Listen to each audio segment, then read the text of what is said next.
We do know that he's at the Nairobi area police station, and his lawyer, Cliff Ombeta, accompanied by two others, is already there to make their way with him to the CID headquarters to see what charges are facing the governor now. And that's what we have, the latest on that particular story. He was taken from the Hilton this afternoon. I believe that is Migori Governor Okoth Obado. Once again, he has been arrested as we speak. There, confirmation from Jeff Kirui coming in, and he was taken from the Hilton, and this is because of some 8 guns that were found in his homes in Nairobi and Migori. That's what we have for you on that situation, but as it progresses, we will keep you up to date on all the happenings with that story.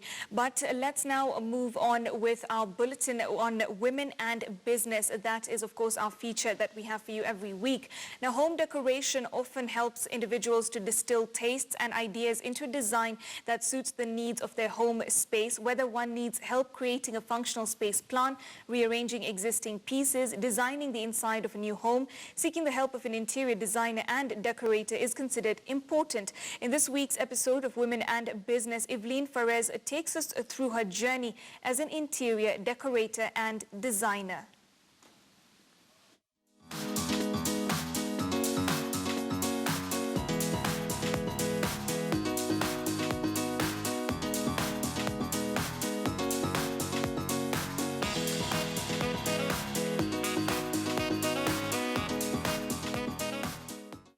Decorating a house is an exercise that carries a lot of importance, not only for the occupants, but for anyone else who may visit.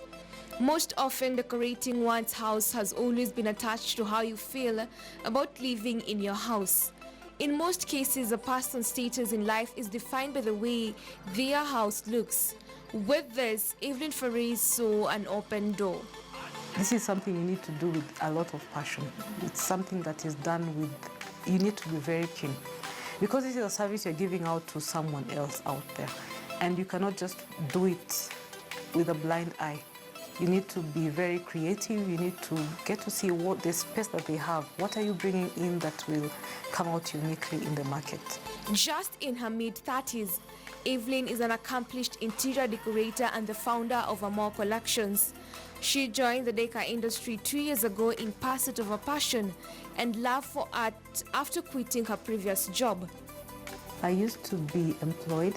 I was a corporate customer executive, and I realized that my passion was not in there. Fine, I loved my job, yes, but I felt there's much I needed to do out here. I was so much into artwork, I was so much into interior, and my eyes were into very beautiful stuff. So I decided now I'll have to leave my job and start on the business. Being raised in a family of artists explains deeper her desire to do interior decoration. Her, together with her siblings, grew up learning from their father, which eventually turned out to be what she wanted to pursue for a longer time.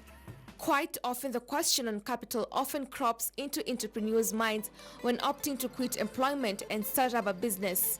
Evelyn was caught up in the same dilemma, but was smart enough to start saving for her dream job even before she could quit employment completely. So it was either I give my employer like my whole, or I have to give my business 100% for it to perform. That is when I decided I have to now concentrate on my business. Quite often, Evelyn has been forced to wake up at wee hours of the night for her to get her materials on time. Being an online shop, she operates with external interior dealers in which she uses the materials to conduct her daily business.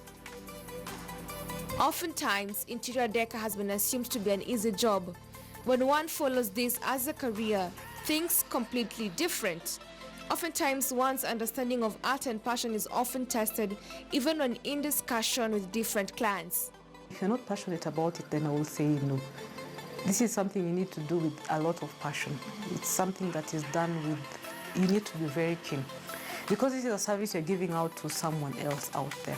And you cannot just do it with a blind eye. Sometimes employees might not know fully of what employers usually go through in protecting their business. It is during this time that Evelyn started her business that she also had to learn a few lessons which she probably wouldn't have learned while still being employed. I have grown. I have grown business-wise, I have grown as a human being, I have grown as a woman, and I can say the business has taught me a lot of things, and it has made me much a tougher person in the market. Being the person managing the business, you get to interact with most of the clients, and you get to experience the issues firsthand, and I've learned to manage them. And through learning all this, it has strengthened me in everything that I do. Challenges are expected in each and every business. For Evelyn, her main struggle is the shipping bit, where sometimes her luggage delays to come into the country. They take a little bit longer to arrive in the country, and probably the clearance at the customs and the KRA. Yes, that is where we get hit a lot. Behind every successful lady stands a man as well. Evelyn's husband stands out to be one of her greatest champions. Kevin Ochieng admires his wife's effort to make her project attractive. As a couple, they also have learned how much people can go extra miles to make their house look pretty and attractive.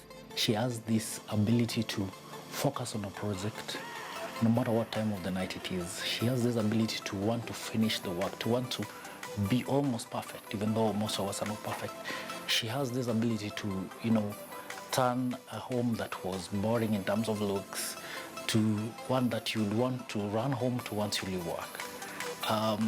From the projects I've seen her work on, I've seen the photos before and after. I've been part of them, and the outcome is basically what would describe as a complete makeover. As she walks us to her room where she uses as a place of demonstrations, Evelyn says that oftentimes clients forget to share the budget and confuse the decorator with wanting to know their charges immediately. We get to listen to what the client needs. You need to tell us what is your budget. You work with your budget. I cannot just come and tell you my budget is this much. I get to listen to your needs first, and I ask you, what is your budget? What do you want? I get to understand you first, then I can tell you if the budget you've given is workable or not. But I cannot just come and give you a figure. There are people who consider house decoration as a hobby. House decoration creates the mood for what is happening around it. Julie Owino, KTN News.